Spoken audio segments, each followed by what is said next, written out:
Okay, today we're going to talk about polarization. You may have noticed that things are a bit chaotic in the world right now and that people seem to be at each other's throats over just about everything and just about everywhere. I have an editor who lives with me. We had our 44th anniversary the other day. And I think I've said this before, she's a night person, I'm a morning person, so technically we've only really been awake together for about 8 years. And so my editor, my beloved, faithful, loving editor, I was going to use this for my title today, Convergitation. And she was like, that's not even really a word. I said, but everybody knows what it means. It's converging and we're agitated. And then we looked it up on the way driving up here to church, and some Buddha guy in Brooklyn is using it in part of, he has these esoteric Tibetan tales that he writes, and he's made up this, he uses this word convergitation. But I'm claiming it back. I'm taking it back. But boy, it really is sort of a chaotic world, and there is no way that I'm going to get through everything today. In 1 Thessalonians chapter 5, verse 3, for when they say peace and safety, then sudden destruction cometh upon them as travail upon a woman with child, and they shall not escape. And we know that the birth pang analogy was used by Jesus in Matthew chapter 24. Paul picks up the same theme in 1 Thessalonians. And it's true. As you get closer to the birth, or if you're a male, you get closer to passing the kidney stone, the contractions get closer and closer together, and it gets quite painful and intense. And then it's over.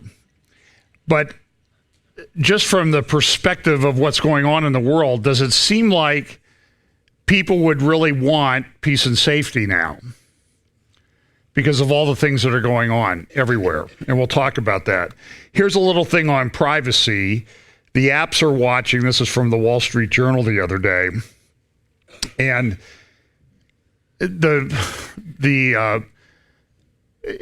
I had these conversations with people now, like, we talk about something, and then we finish it with, I guess I'll be seeing ads for that on Facebook tomorrow or tonight.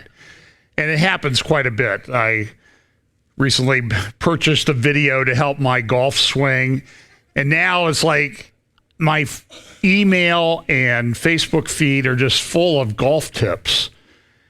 And if I took all of them, I wouldn't even go to the course because I would be too confused thinking about things. And that's part of the problem is we have so much information now that it's very easy to get confused, and it's very difficult to sort and sift through it to come to an understanding of what really is going on and what's really true and what's really right. And we have a lot of people in public life who seem to be concerned about nothing other than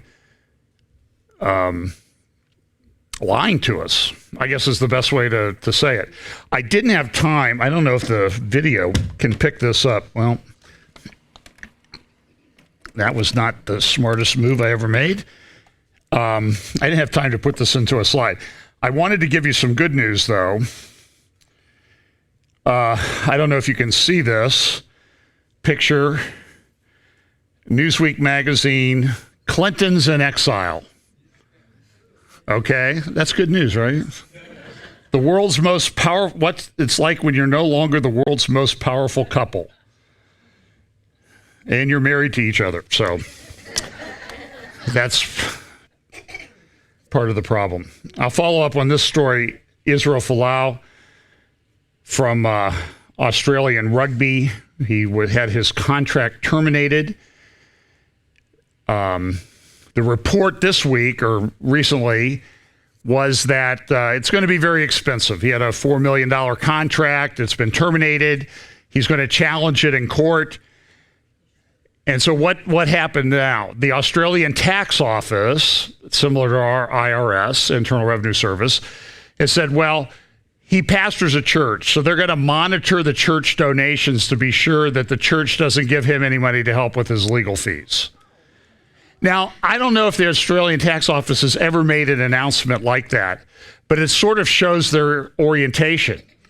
But that orientation that the Australian Tax Office and some in the government there have shown, there was a big change, kind of a big change in the power structure in Australian politics, in the parliament and prime minister in the recent elections.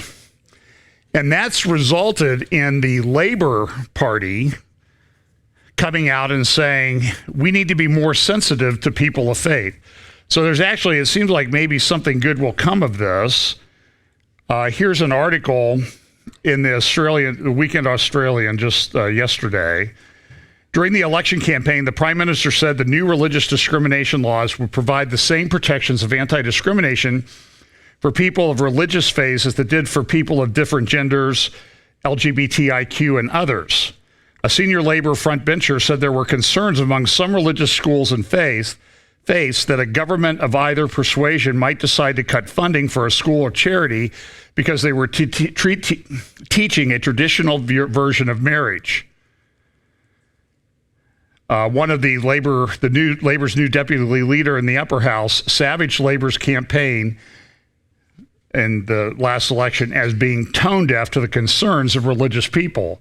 And so a lot of people are crediting this Australian rugby player from Tonga, his stand for biblical principles and his unwillingness to compromise and say, I'm going to talk about Scripture because I believe that to be the truth, and I don't care what the consequences are. It's having a shift in Australian politics. One of the Labor Party members said this: I think it is a general impression which has built up as a result of various debates, including marriage equality, but also religious freedom more generally. It is a very urgent problem for us to tackle.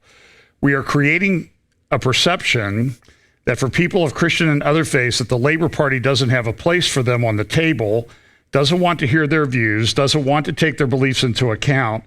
I think that causes substantial damage during the campaign. And so I'm glad that that's happened, and I would hope that it would happen in American politics and European politics and elsewhere, that this nonsense would stop. Hugh Hewitt interviewed Pete Buttigieg, and I should put up my Pete Buttigieg Pharisee card, and I'll play the clip sometime. I just didn't have time to edit it this week.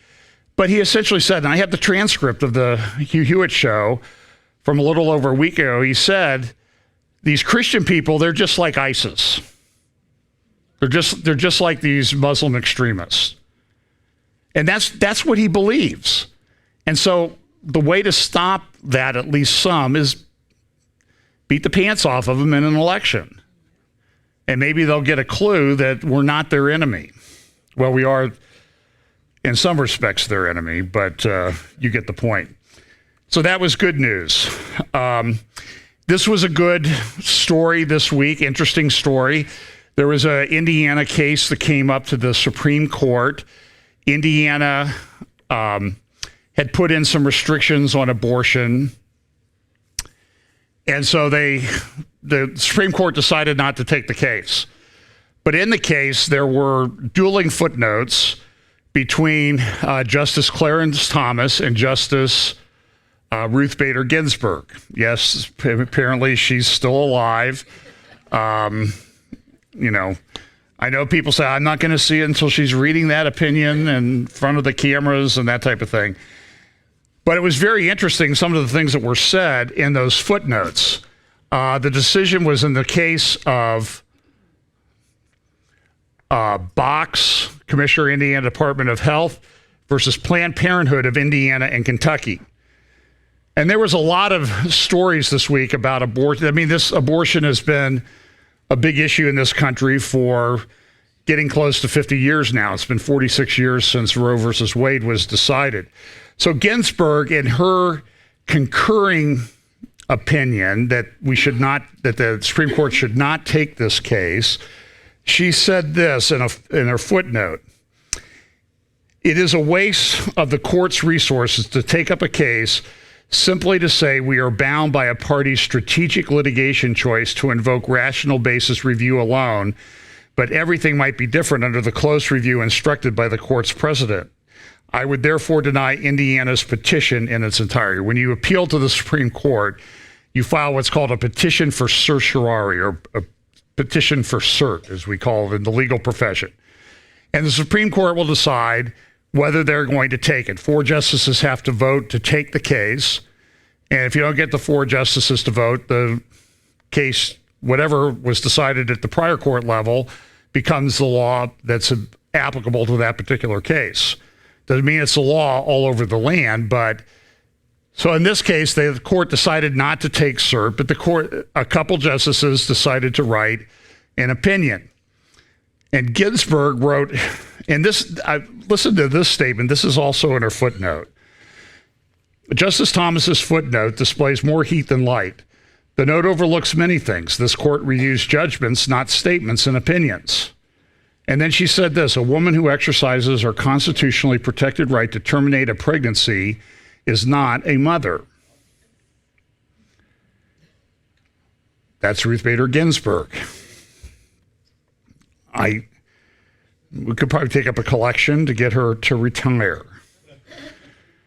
So in Thomas's opinion that they should take cert in the case, he did something unusual. As he went back and looked at the history of Margaret Sanger and eugenics.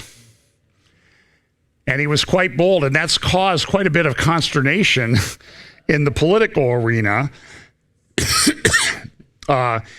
He said this: the use of abortion to achieve eugenic goals is not merely hypothetical. The foundations for legalizing abortion in America were laid during the early 20th century birth control movement. That movement developed alongside the American eugenics movement. And significantly, Planned Parenthood founder Margaret Sanger recognized the eugenic potential of her cause. She emphasized and embraced the notion that birth control opens the way to the eugenist. Now, a lot of people said, oh, well, she didn't really mean to use abortion as part of her eugenics thing, but she supported abortion. And yeah, there were people that thought that this would be a good way to get rid of the less intelligent races and that sort of thing. Things that conservatives are abhorred that they would even think that way. But that's how the progressives think. And now the big fight is, oh, well, we're really just about a woman's right. We're not really concerned about eugenics and getting rid of undesirable people. We've evolved. We're much more progressive in our view than they were. But the result is the same. Look at what he cites. In Iceland, he said the abortion rate, this is Justice Thomas's concurring or opinion, the abortion rate for children diagnosed with Down syndrome in utero approaches 100%. Other European countries have similarly high rates, and the rate in the United States is approximately 2/3. He cites the statistics. Next paragraph. In Asia, the widespread sex-selective abortions have led to as many as 160 million missing women, more than the entire female population of the United States. Over the course of several decades, 300 to 700,000 female fetuses were selectively aborted in India each year. Today, there are about 50 million more men than women in the country. That's a horrible prospect. And I think this plays into Bible prophecy. I've cited you statistics that the number in China and India alone of men with no potential marriage partner will soon approach 200 million. Now, I'm just putting that out there. There's a number in the Bible that talks about 200 million. And whether that's the number or not, I'm just telling you, when you have that many men in a culture, in a society that don't have marriage partners, you are setting up a recipe for disaster. Not only demographic disaster, but just what goes on. So here's what Thomas says. 8 decades after Sanger's Negro Project, abortion in the United States is also marked by considerable racial disparity. I'm grateful that Justice Thomas spoke the truth on this issue. The reported nationwide abortion ratio, the number of abortions per 1,000 live births among black women, is nearly 3.5 times the ratio for white women. And there are areas of New York City in which black children are more likely to be aborted than they are to be born alive, and are up to 8 times more likely to be aborted than white children in the same area. Whatever the reasons for these disparities, they suggest that insofar as abortion is viewed as a method of family planning, black people do indeed take the brunt of the planning. So praise the Lord for Justice Thomas for speaking truth to this. That's led to a number of articles. Ross Douthat in this morning's New York Times has an editorial on the op-ed page that talks about this dispute. Well, Margaret Sanger didn't really believe that, and we've evolved so much more. And I think the conclusion that I get from reading Douthat's editorial is it's worse than we think. I mean, they can say that they've evolved to a different view as to why they're doing it, but the result is the same. Now, one of the things that happened this week, there was a lot of concern that the last abortion clinic in the state of Missouri was going to close because there's only one left, and it was having health department problems with complaints, sanitation, that sort of thing, is my understanding. A court intervened and said, no, the state could not close it. Because I guess sanitation and hygiene and that type of thing is really not that important to this particular judge and the people who support abortion. Because we're going to kill the kid anyway, right? During the course of this debate, and the New York Times had a huge multi-page article on this yesterday. And look, I read the New York Times. I know that it's not, doesn't align with my political or religious views. I get that. But I want to know what they're thinking, because it is still one of the world's, if not the world's most influential newspapers. And they had this huge article about all the abortion clinics closing in all these states. And they had maps and charts to show how far women were from the nearest abortion clinic. And abortion clinics are going away. They're having more and more problems, and everybody's concerned about it. So the president of Planned Parenthood, I forget what her name is. She's replaced that, the daughter, Cecile Richards, the daughter of Ann Richards from Texas, as the head of Planned Parenthood. And she came out with this, before Roe versus Wade, thousands of women died every year from self-induced or botched back alley abortions. So I want to give props to the Washington Post, another paper that I don't necessarily agree with, but they fact-checked what this lady said. And here it is. Planned Parenthood, false Planned Parenthood stat, thousands of women died every year pre-Roe. And they awarded that statement by the Planned Parenthood head 4 Pinocchios. So props to the Washington Post for telling the truth and stopping the lies of people on the left, or at least calling them out for the lies. They're not going to stop. I sometimes wonder what is going on in the world? It seems like there's turmoil everywhere. Here, floods and trade war create uncertain year for farmers and food prices. I've told you I'm involved in, a farmer bankruptcy case right now. And one of the issues, and there's a lot of farmer bankruptcies occurring, especially further out in the Midwest, because suppressed prices. 38% of the stored corn in America was destroyed in the floods. It's going to have an effect on prices. There were over 1 million cattle destroyed. We drove up to my niece's wedding up around in Fort Wayne. Drove up Friday, came back last night, and I can tell you, when you drive up from Columbus to Fort Wayne, you drive through farmland. That's about all that you drive through. And I can tell you, and I think Pam would confirm, we were talking about it the whole way up. You could count the fields that had been planted or not planted, plowed on one hand in 125, 130 miles. Maybe 5 fields looked like they had been tilled. None had been sprayed. We did see a farmer someplace out last night about 11 p.m. spraying his field. And there's weeds all over the place. This is not going to be a good year for crops. It's going to have an effect on food prices. Part of what's happened, this is these red dots indicate the tornadoes that we've had in the last month in the United States. About the second largest number in 30-day period ever before. And so it seems like the weather sort of tracks the political debate. Now, this is an article, op-ed, New York Times the other day. And if you're a Christian or claim to be a Christian, you want to get published by the New York Times, come out and support abortion or support Roe versus Wade or something. You'll get published. If you take a non-traditional view, good luck. So this is a editorial by Rob Schenck. He's been involved in the pro-life area for many, many years, and he came out and he says, I've reversed my position on abortion rights. This is, you can look it up and read it. I'm not going to spend time. One of the quotes in there, you can see it in the article, overturning the Supreme Court's 1973 decision would not be pro-life. Now, he's a Facebook friend of mine, and I've told him, I said, a comment on one of his posts once, I said, you need to get out of Washington, D.C. I'm serious. I mean, I think it ruins your brain to be down there. I don't know if it's the water or the environment, but something happens.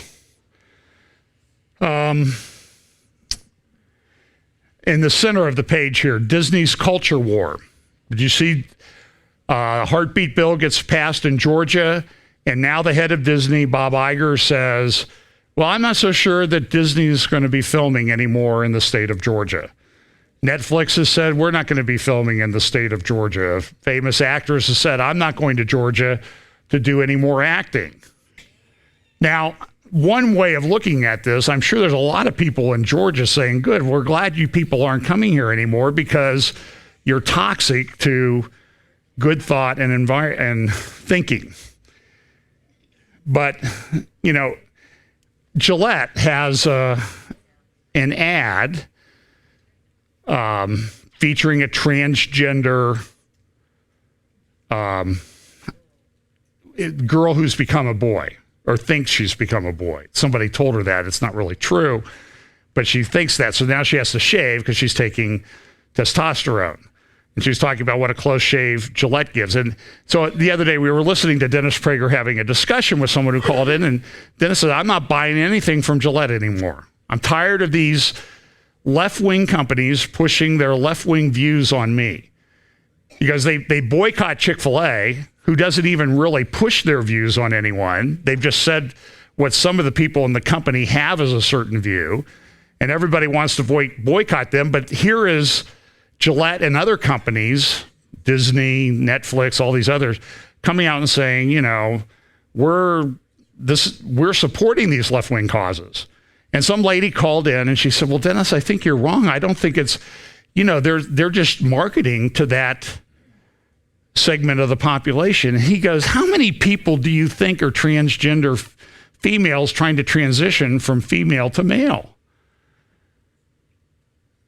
And she goes, well, it's got to be he goes, you don't even know. He goes, you need to learn how to think. And people don't. Well, this week, there were some elections. We'll talk about this. So Theresa May resigned about a week ago, said she would leave office June 7th, comes up this week. There'll be parliamentary elections in the United Kingdom. And there's concerns that Jeremy Corbyn could become prime minister. Pray that doesn't happen. And immediately everybody's painting Boris Johnson, who seems to be leading in the polls right now, as another Donald Trump, and therefore is dangerous. He's a buffoon, all this other stuff. And then they had a European parliamentary election as well.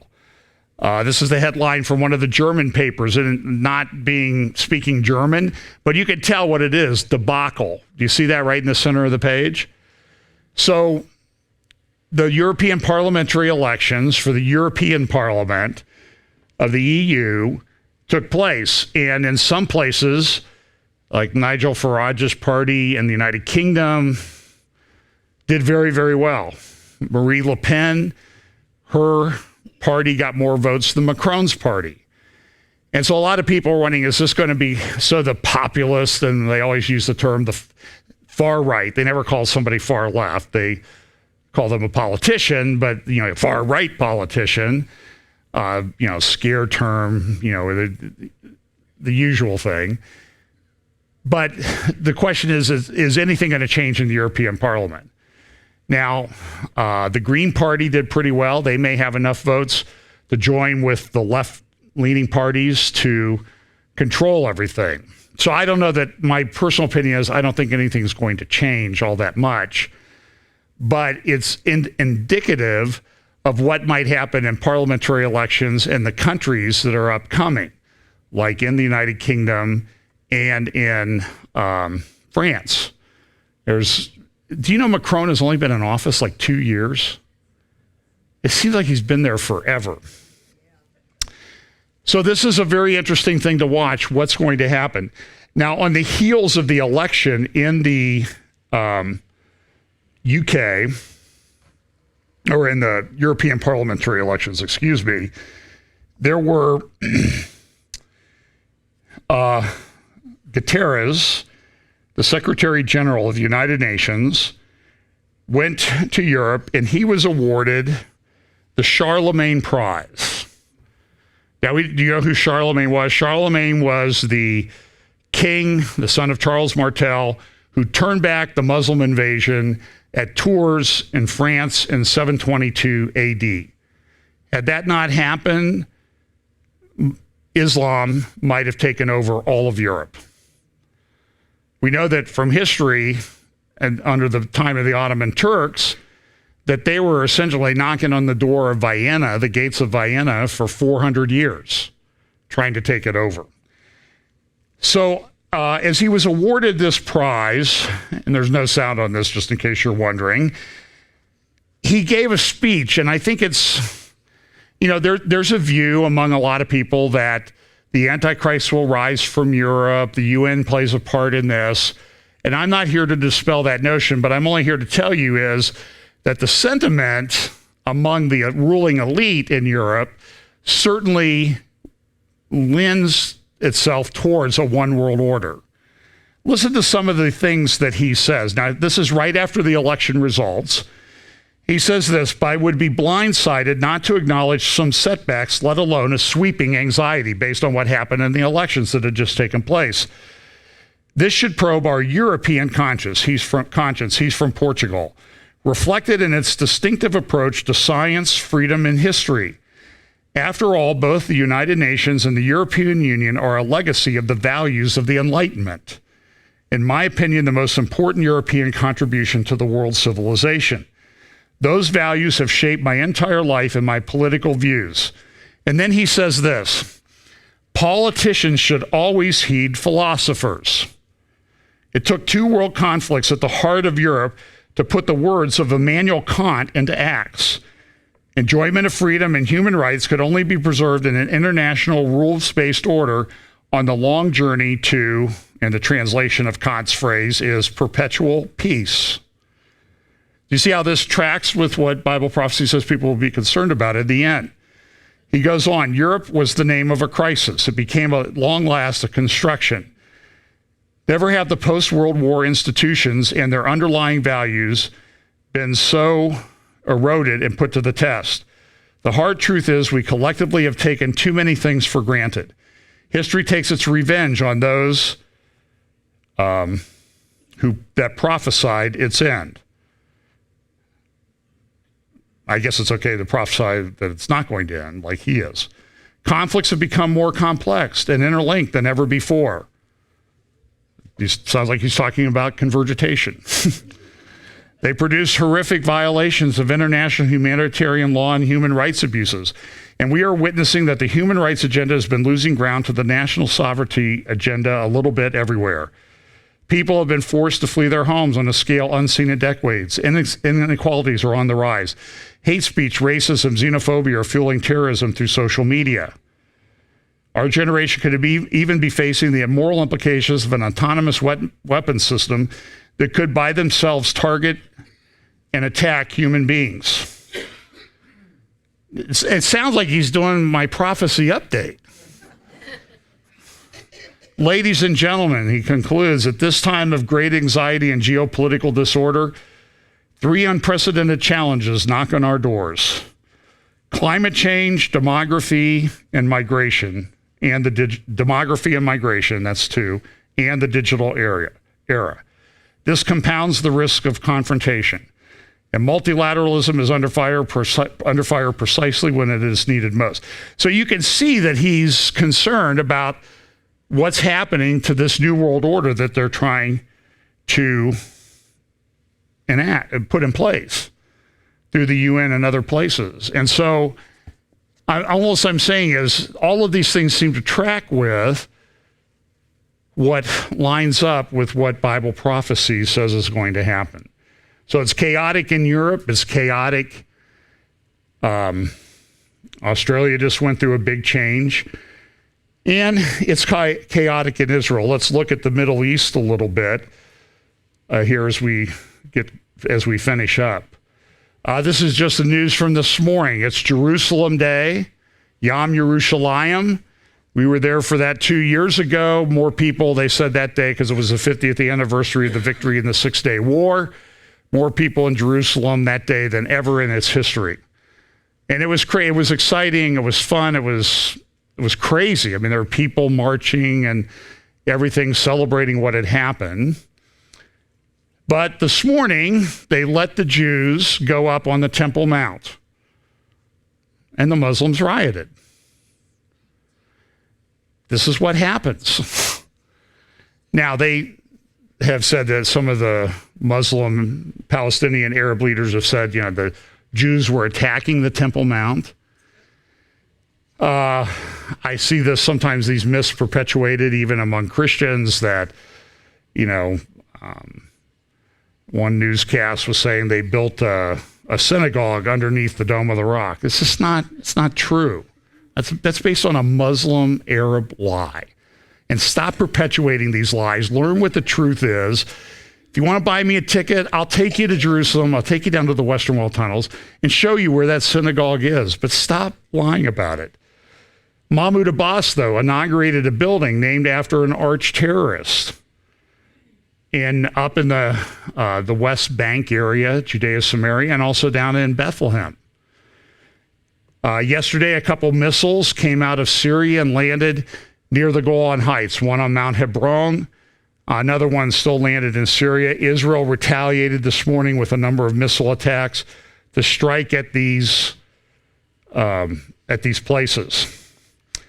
Jared Kushner and Jason Greenblatt, the president's deal of the century team, are in the Middle East right now. They were stopped in Jordan first. And King Abdullah of Jordan came out and said, look, the only way we're going to ever have peace is a two-state solution. And it's, as I said last week, it's not really a two-state solution. There are already 2 states. There's Israel and there's Jordan. That's the way the UN decided. Now we have Israel, Jordan, they have Gaza, and they want another state. So it really comes in, as I said, it's a 4-state solution, not a 2-state solution. Now, a month ago, or a few weeks ago, Jared Kushner was interviewed at one of the Policy Institute think tanks in Washington. Here's just a brief clip of what he said about the deal of the century. So you have a lot of people who have been in charge of trying to solve it for a long time, and they have not, they've been perfect track record at not achieving a solution, and maybe they like it that way. I mean, I see them attacking the deal. They don't even know what's in it yet.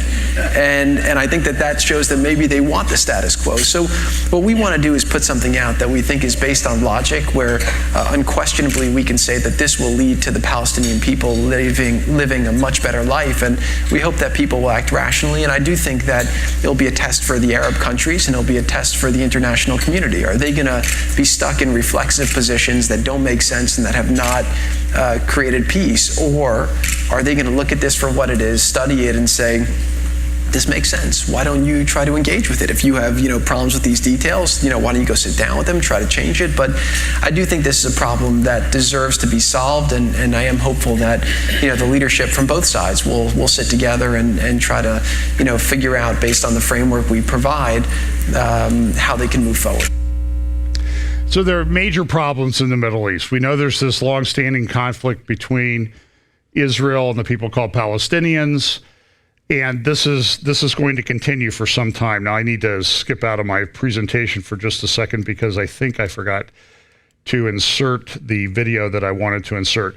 I had an opportunity. One of the things that we've been concerned about is the persecution of Christians, particularly in the Middle East. And I cited to you last week an article from the Atlantic, The Impossible Future of Christians in the Middle East. I did have an opportunity to talk briefly to Brian Schrager this morning. I've clipped out my parts just to shorten it up.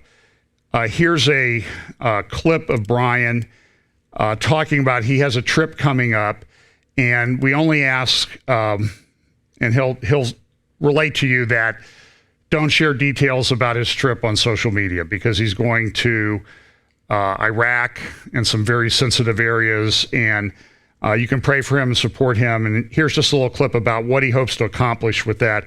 And then I'll share with you some of his comments that he had about the political situation in Israel, which itself is pretty chaotic. Well, I'll share about this trip, but I would like to ask listeners I know that you have quite a few people listening to you, and this is going to go out to them, but I still would like to ask them to not put onto social media that I am making this trip, which in fact is to Erbil, Iraq, which is the capital city of Iraqi Kurdistan. I'm planning to go, in fact, I leave just past midnight on the morning of the 11th of June out of Amman and return a couple weeks later. So my objectives for going are threefold. Number one, I really want to get a feel for what's happening to the Christian community in Iraqi Kurdistan. And also, I'd like to find out, I'd like to get a perspective on that from evangelicals there. There are some evangelical churches. Most of the reports we're hearing coming out of the area are quotes from leaders in the Catholic or Syriac Orthodox Church. So I'd like to get a perspective from evangelicals there. There's been a lot of persecution of Christians in the area. They've declined by over 80% in the last 20 years, mainly by fleeing the area in the face of ISIS. And also now they're hesitant to come back because of persecution by Shia Islam, Islamic neighbors. So that's one objective, is to get a feel for what's going on among the Christian community there. I'd also like to understand and kind of look into the biblical significance of it. This is the area is known as the Plain of Nineveh. It's and in this area is where the prophet Nahum lived and prophesied. It's where the city of Nineveh, it's close to where the city of Nineveh was located. It's about an hour away from Erbil. And it's also the place where the goddess Ishtar was the primary god in that region. And one thing I've learned from living in Israel, especially in Jerusalem, is that these ancient powers are very much alive and at work in today's world. And I'm going to be very curious to see what's going on in this regard, if I can, if God allows it, of course. And then the third objective is to evaluate Kurdish attitudes towards Israel. There are reports coming out right now that there's a positive attitude toward Israel. There are, and it would be very much appreciated. There are not only travel expenses, but when I get there, I need a translator and I'll need to hire a car. And I would very, very much like to be able to be a financial blessing to individuals and maybe a couple of churches as I encounter them, as God puts them in my path. So yes, any and all financial support would be very, very much appreciated, and will be very, very used. And I would love to go and be a blessing to these people as I meet them. So donations can be made to through my website, JerusalemJournal.net. You go to it. The web address is JerusalemJournal.net / I can't remember. Donate. But if you go to JerusalemJournal.net, you'll see the donate button. You can push that and it will take you to the donation page. And I'm hoping to go to Mosul. It is just about an hour and a half west of Erbil. And I should be able to have either hire a car or rent a car, and with the translator go to that area and even farther to the west and north up to where the prophet Nahum was ministered and is buried. You can actually visit his tomb today, and where there was a large Jewish community until the it was actually eradicated, or they all left in the 40s or 50s. But there was a huge Jewish community there.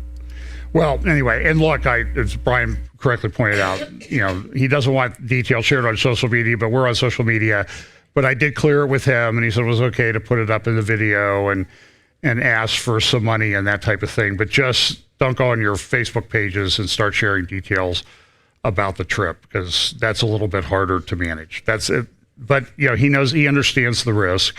And so pray for his safety. If you feel led to contribute to the trip, you could do that. Now, the thing that we'll talk a little bit about now is this kind of crazy, chaotic situation in the Middle East, particularly with the Israeli elections. Netanyahu won the election, we thought, on April the 10th. It looked like he and his coalition would have 65 seats in the parliament. You need 61 to form a government. Everybody said, this is great. Netanyahu will be our prime minister. Then a conflict arose with Avigdor Lieberman. Lieberman has the support of a lot of Russian Jewish immigrants, particularly live up around Nahariya in northern Israel. You often hear Russian spoken more up there than Hebrew or English. And so he has a sort of the undying support of his people. He had 5 seats. And he said, look, unless you give me what I want in the election, and part of it was that he wanted, he wanted the Haredi, the Orthodox, to be drafted into the military. This is a huge problem in Jewish Israeli society. The ultra-Orthodox, they often don't participate much in society itself. They keep to themselves. They live in very segregated neighborhoods. If you're in Jerusalem, you will find on Shabbat, you will find barricades put up into some in front of ultra-Orthodox neighborhoods, and you dare not go in there. You don't drive in there on Shabbat, certainly. And if you're walking, you better be dressed correctly and walking towards the Western Wall for prayers. That's okay, but they'll throw rocks at you. They do not participate in the military. There was reports back in 1973, Yom Kippur War, that a lot of the ultra-Orthodox left Israel. They just got on a plane and left. And so there's some, I think, a growing resentment among Israelis that, well, we send our children off to die for the country, to fight in wars, to serve in the military, and you want government subsidies so you can sit and study the Torah all day in yeshivas. And there's a growing polarization. And so Lieberman, he sort of took that up as a cause, and he said they should serve in the military. And it led to the coalition blowing apart, with the result that Netanyahu could only get 60 seats. 60 out of 120 means that there are 60 that would oppose you. That means your government's not going to last very long. And so, based on my conversation with Brian this morning, there are some initial polls that say that the election, if it's held, will have the exact same result. The election won't happen for 3.5 months. During that time, the Knesset is dissolved. There won't be any legislation enacted. Netanyahu will serve as prime minister during that time until another person comes. and forms a government. There were some people that thought that Netanyahu should go back to President Rivlin and say, I wasn't able to form a coalition government, try this guy, and appoint somebody from Likud party who would come in and form a government that everybody could agree with. And so there is, in some respects, in some aspects, in some parts of Israeli society, there is a growing concern that Netanyahu is acting in his own best interest. It's likely that if there's going to be an indictment, now this thing has been bandied about for 10 years. It's been around longer than Trump's deal of the century, which seems like it's been around for 10 years now with nobody knows what's going on. And that he might get indicted. If he gets indicted, that'll have, I think, a big impact on the prospects for the elections that'll take place September 17th. So nobody knows exactly what's going to go on. Seth Fransman has an interesting article in Friday's Jerusalem Post that maybe this will work out well for Netanyahu. Maybe people will say, okay, I'm tired of all this fighting. I'm going to vote for Likud or some other party other than Lieberman's party. I don't think that that's a likely prospect. I don't think that that's going to happen. Let's see. I had a clip, I thought, of Caroline Glick. Anyway, there was look, Albi Abelo on Facebook, on his page, ABLOW, and Israel Unwired is a page that he has. He puts up videos. He interviews Melanie Phillips. He interviews Caroline Glick. Go look up the recent video with Caroline Glick, and she'll explain to you that she's appalled at what Lieberman has done. She thinks he's a horrible person, and this has been a constant ploy of Lieberman all the way through. He got appointed defense minister because he threatened to leave the coalition, which would have caused Netanyahu's government to fail or not be formed in the last election. And he did this a number of other times. And whether you agree with him or not on the Orthodox draft bill, that the Orthodox should be drafted into the military like everyone else. And he resigned as defense minister before this last election because he was concerned about the government response to what's going on in Gaza has not been strong enough. And a lot of people agree with that. So, but he seems to be unwilling to compromise. And as a result, they're going to elections again. These elections will cost the government somewhere over $100 million. Israel's a small country, 8.9 million people. A lot of people are resentful of the fact that they're going to have to undergo another campaign in a very short period of time. And there's no guarantee that the same result might not come about in this next election in September, which means there could be a third election this year. And people are upset. The Knesset is dissolved. They're not doing anything. It's causing a lot of tension even among the right-leaning parties, people who used to be in Likud. There's a lot of tension. Maybe they'll get, it's chaotic. Now, in some respects, I envy them. I think that dissolving Congress for a year or so they they don't do anything anyway, much except interfere. And so, maybe that, I sort of envy them. I think that might actually be a good thing. So this election season is going to be very, very chaotic. So Kushner after he met with King Abdullah of Jordan, he went to Israel. He met with Prime Minister Netanyahu.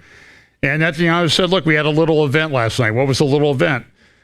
Our government failed. Now, one thing that Kushner presented with Netanyahu was a signed copy of the State Department map that recognizes Israel as being sovereign over the Golan Heights, signed by President Trump with the comment, you can see it there, nice.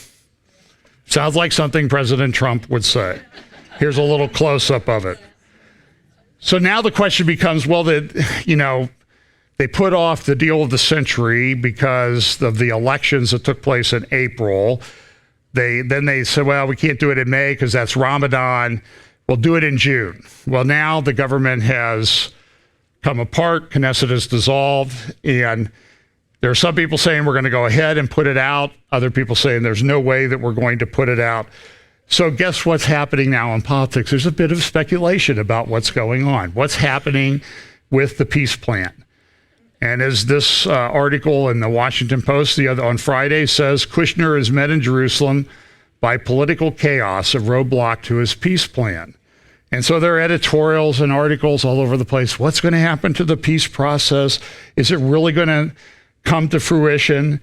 Front page of the New York Times this morning, plan for peace in the Mideast may see a shift. Kushner may shift the peace plan to help the Israeli leader.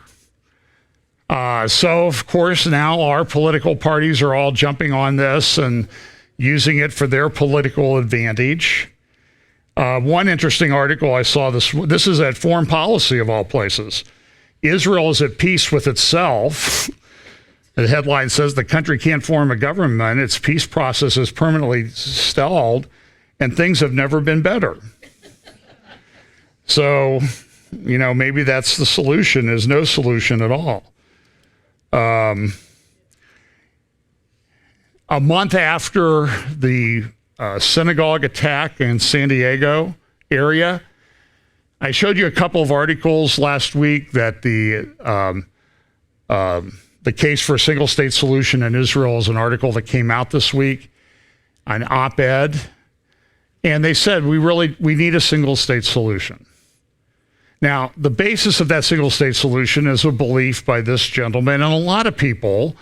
This was a belief of the Obama administration and John Kerry and Hillary Clinton and all those people, Samantha Powers, all those people, is that Israel couldn't form a one-state solution because there are more Arabs living within the borders of what would be the new state of Israel than Jews. And therefore, the Jewish state would go away. And it's based on these studies. Yoram Ettinger has debunked a lot of these studies. Caroline Glick had a long section in her book, The Israel Solution, One State Solution for the Middle East. And so the question is, are they really, are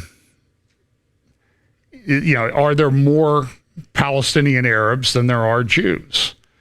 I can only tell you from personal experience. Pam and I were up in what you call the West Bank, and we would go to different places. We went to, I remember, Bethel and in just north of Jerusalem a little ways, near Ramallah. And there were these neighborhoods, and these neighborhoods were filled with mansions. But what was the one thing that we noticed? We noticed the mansions, but we didn't see any people. I mean, there weren't even cars parked in a lot of the driveways. And so my conclusion is that the statistics that say that there are as many Arabs as there are Jews, or more Arabs than Jews, are made up. And they're made up for a political purpose. Now, I know it's hard for you to believe that people would actually make up statistics for political purposes, but that's what's happening. Iran is doing a lot of saber rattling. They had a big International Quds Day to celebrate, taking back Jerusalem, and they released this video of a missile in an underground bunker that they could fire at Israel. And it actually, in this video, shows them firing the missile, which is, I think, good, because I think an enterprising company that watches these videos might be able to figure out where that missile came from and where the silo was, and deal with the situation when the appropriate time comes. So this is the situation. Now, over the past week, well, I think it was Friday, in Jerusalem, in the Old City, a Palestinian teenager stabbed 2 Jews. He was pursued. In fact, I have the video. Here it is. This is from security cameras. You see him in the circle. You see him stab one of the people, and then you'll see him coming down. And what you'll see is, here come security guards, and they called neutralizing the subject, and he was killed. There was another attack or threatened attack at a security checkpoint, I think it was, in Judea or Samaria, and that attacker was killed. But now you saw what that young man did, right? You saw him run in the streets of the old city, where a lot of you have walked, where I've walked, come up, use this knife to stab two people. Now they're going to be okay. One was injured seriously, but I think he's going to recover. He's about 16 years old. But what was he doing? He was trying to kill Jews, right? So yesterday, in the Arab news, they were talking about, since it's the end of Ramadan, they had 250,000 Muslims come to the Temple Mount to pray. But look at what the headline says in the Arab news to show how the media is a bit biased. 260,000 pray at Al-Aqsa Mosque compound after Palestinians killed. Now, do you think that that's a spin on the news? They were referring to the guy you just saw stab someone like it was an evil act of the Israeli security forces and police to neutralize the guy, kill him. Ayatollah Khamenei gave a speech recently talking about this. The very existence of the Zionist regime is illegitimate and fake. And he was cheered wildly. Let me say something about the Zionist regime. After the end of the negotiations, I heard that the Zionists in the occupied Palestine said,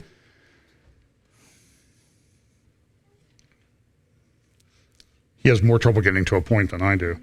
Due to the negotiations, we are relieved regarding Iran for now, for the next 25 years, and for thereafter, let us think about it later.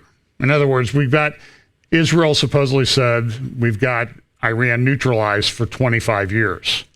And he said this, let me tell you, first and foremost, you won't be there, you Zionist regime, to see the next 25 years. Now, I'm pretty sure, unless he gets the same doctor as Justice Ginsburg, he's not going to be here for the next 25 years. Nasrallah up at Hezbollah came out this week and said, our duty to oppose the Trump peace plan, and Iran will burn the entire region. And this has biblical prophetic implications, obviously. Bolton came out this week and said that Iran was behind the Gulf oil tanker attacks. There were probably mines that had been planted in that area by Iranian forces. But it's interesting, as one person in our government, the U.S. government, announced, as a result of the sanctions put in place by President Trump, 17% of the Quds force, that's an elite force of the Iranian Revolutionary Guard, has had to be cut. Hezbollah's had their budget cut by about 40%. So there are some good things that are going on. But interesting, there was an article in the National, and I just will pass this along. Tehran, it says, brings guerrilla tactics to the Gulf. And the National Interest had this article, Israel versus Russia, the Middle East war that could become a nuclear train wreck. Now, we talk here about Ezekiel 38 and 39 and whether it could come. I'm not sure it's on the near horizon. That's my own personal conclusion. Because when I read Ezekiel 38 and 39, I see that it requires a great company and a mighty army. I don't think there's a great company and a mighty army there right now. There's only 2,500 Russians, maybe 5,000 Russians on the ground. They have military hardware and equipment there, but I don't consider that to be a mighty army. You have the Hezbollah, you have some Iranian Revolutionary Guard. But certainly this article is interesting because it talks about if things spin out of control, are Israel and Russia going to be shooting nukes at each other? And go read Ezekiel 38 and 39, and it sounds like that's something that could happen. So this article cites back to a 2010 or 2011 story called Operating from Range to Defeat Iran's anti-access and anti-denial threats. And what Iran has done is they've kind of mastered the art of asymmetrical war. So they have a couple key points and areas that they want to focus on. And so like closing the Strait of Hormuz is one of the things that they want to do. 40% of the world's oil flows through there. Less oil now because Iran has been effectively cut off from a lot of its oil markets. The price of oil has dropped dramatically. That puts economic pressure on Iran. It puts economic pressure on Russia in particular. And then there's some good graphics in this report about, what could Iran do with properly positioned ballistic missiles and to shoot across the Gulf. They can hit targets on the other side of the Gulf, which is where the oil terminals of Saudi Arabia, the United Arab Emirates, and Qatar are, and they could cause a lot of damage to those in 5 minutes. So the thing is very volatile, and the article in the National Interest concludes with this, which leaves the question, could Israel target Iran and Syria without triggering a clash with Russia?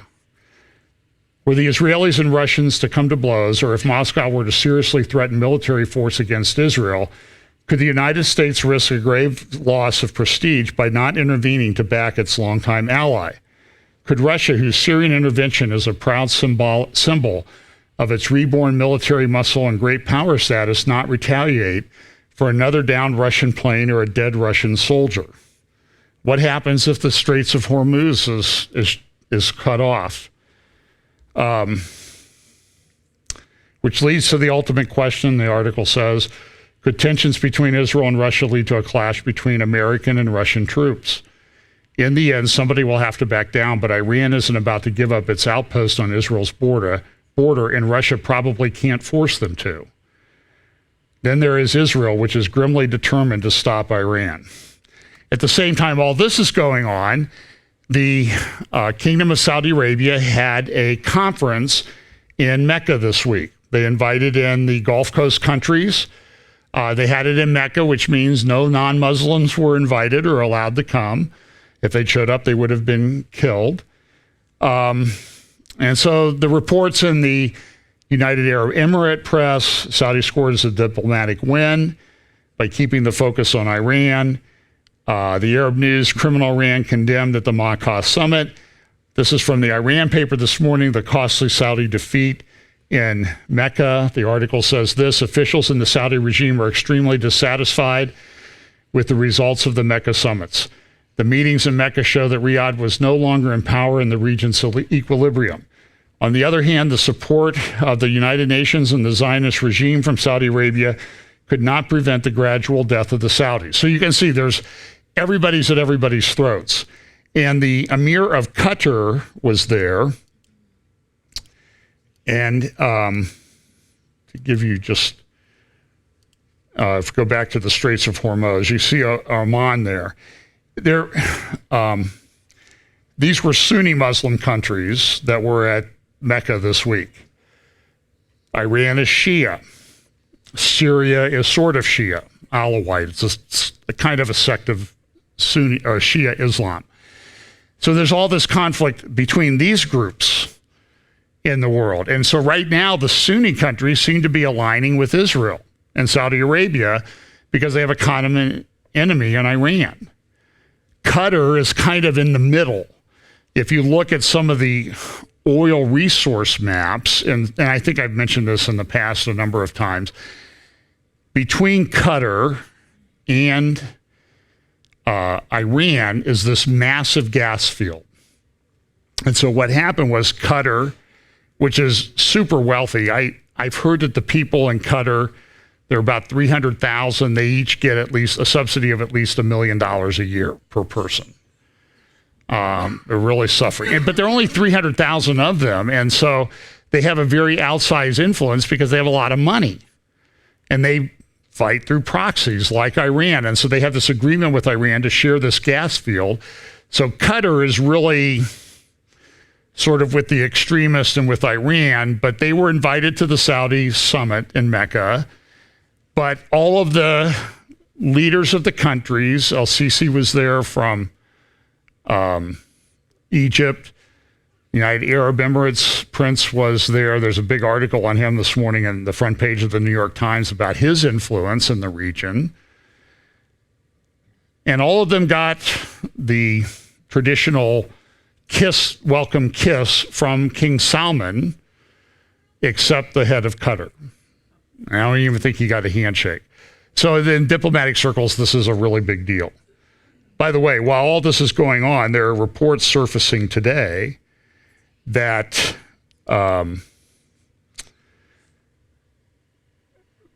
Obama administration officials have been negotiating rather openly with Iranian officials, telling them, don't worry about Trump, we'll take care of it, and that sort of thing. Now, I'm just saying, if a Republican had done that, there would be investigations open, subpoenas flying, and that type of thing. But this is what they're doing. And we've known that, and so they were upset that Trump was trying to shut down during the last days of the Obama administration when they were a lame duck. He was trying to shut down the resolution or get them to veto the resolution about Jewish settlements in Israel. And for the first time, you remember, the Obama administration did not veto that. They allowed it to pass by a vote of 14-0 at the Security Council of the UN. And they were really upset with Trump and everything about that. So this is all very chaotic. You even see Angela Merkel. She's refused to outlaw Hezbollah, but she came out this week and said, the German government came out and said, you best not wear your yarmulke if you're a Jew in Germany. And we don't really think we can protect your schools, your cemeteries, your synagogues. This is what Angela Merkel said.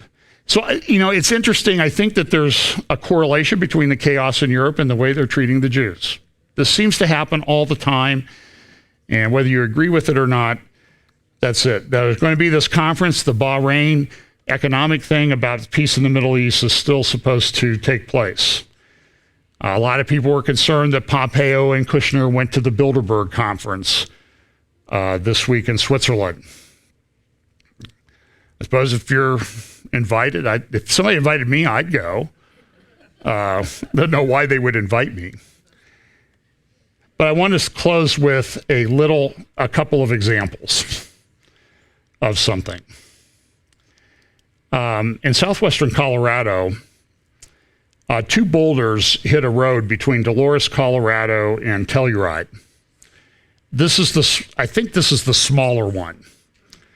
It weighs about 2.3 million pounds. It's about 40 feet wide. It's a big piece of equipment, or a big rock. And the other one, that one there is 50 feet across and weighs about 8.5 million, or almost 9 million pounds by estimates. Now, what they did was they blew up the smaller one, but the bigger one, they don't know what to do with, so they're going to build the road around it.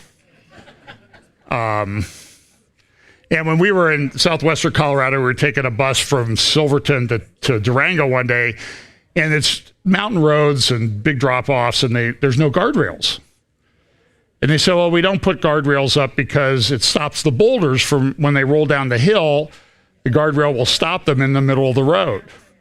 Well, sometimes the boulder just stops in the middle of the road, and that's a big rock. And so I was thinking about, that's a pretty good illustration of a biblical discussion in Zechariah chapter 12, that he will make Jerusalem a burdensome stone.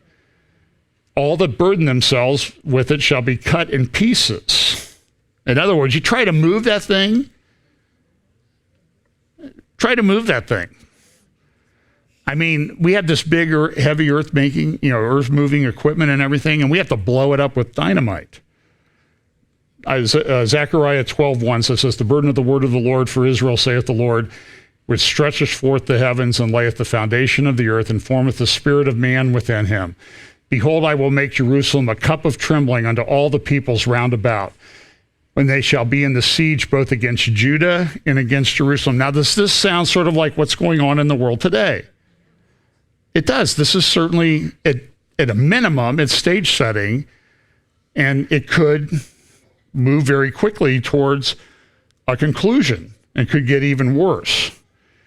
It's a cup of trembling. It's a similar word that's used over in Jeremiah chapter 30. Ask ye now and see whether a man doth travail with child. Wherefore I do see every man with his hands on his loins as a woman in travail, and all faces are turned into paleness. Alas, for that day is great, so that none is like it. It is even the time of Jacob's trouble, but he shall be saved out of it. That's Jeremiah chapter 30. And then Matthew chapter 21, Jesus even uses the stone analogy. Therefore I say unto you, the kingdom of God shall be taken from you and given to a nation bringing forth the fruits thereof. Now that we could spend a whole session unpacking what that verse means and what it's essentially prophesying and telling them what's going to happen. But he says this, and whoever shall fall on this stone shall be broken, but on whomsoever it shall fall, it will grind him to powder. Now, do you believe that that stone that fell in Colorado could grind people to powder if it fell on top of it? And so you understand what it says then, in that day, I will make Jerusalem a burdensome stone for all people. All that burden themselves with it shall be cut in pieces, though all the people of the earth be gathered together against it. Now, in 1995, we were in Jerusalem, and I took this picture. This is a picture. To the back of me would be the Western Wall. This is looking towards the Jewish quarter. And it's built up quite a bit since then, some new buildings and that type of thing. But there was a sign there. You know, there's a lot of talk. What are the Jews looking for? How's this Messiah come? What's this? How they accept the Antichrist and that sort of thing.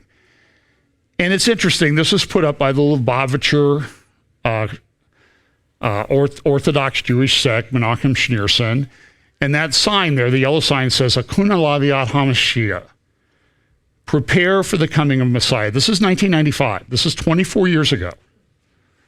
24 years ago, a couple of weeks ago, we were there. And there was this messianic expectation. Now, about a year and a half later, after we got back from Israel, of course, you know, that trip had a huge impact on me. And so I started studying things a little more intently, Bible prophecy-wise and that sort of thing.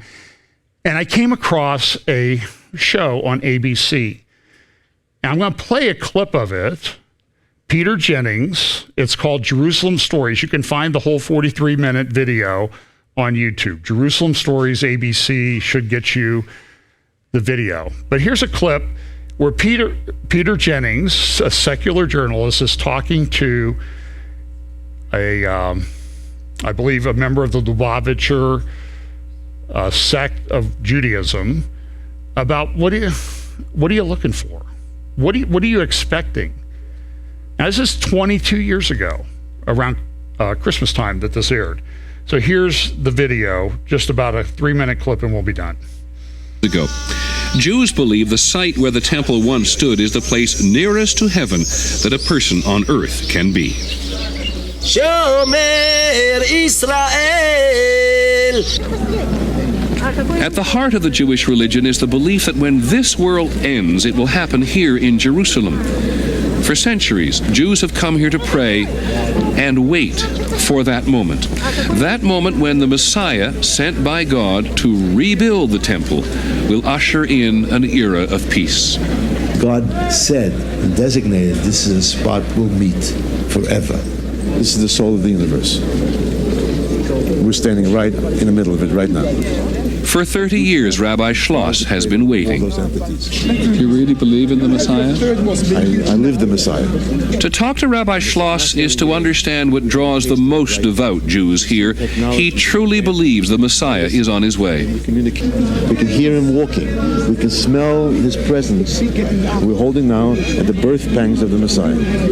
Do Jews really believe that the temple should be rebuilt there again? The whole purpose of creation of the entire universe is for the rebuilding of the everlasting temple, which will bring peace to mankind till the end of time. So what do you do about the fact that the Dome of the Rock is over there at the moment? At the moment, that's there, and that's what it's supposed to be there. And when the time comes and God so decides to shuffle things around and give everyone what's coming to them, then everyone will be happy with their share.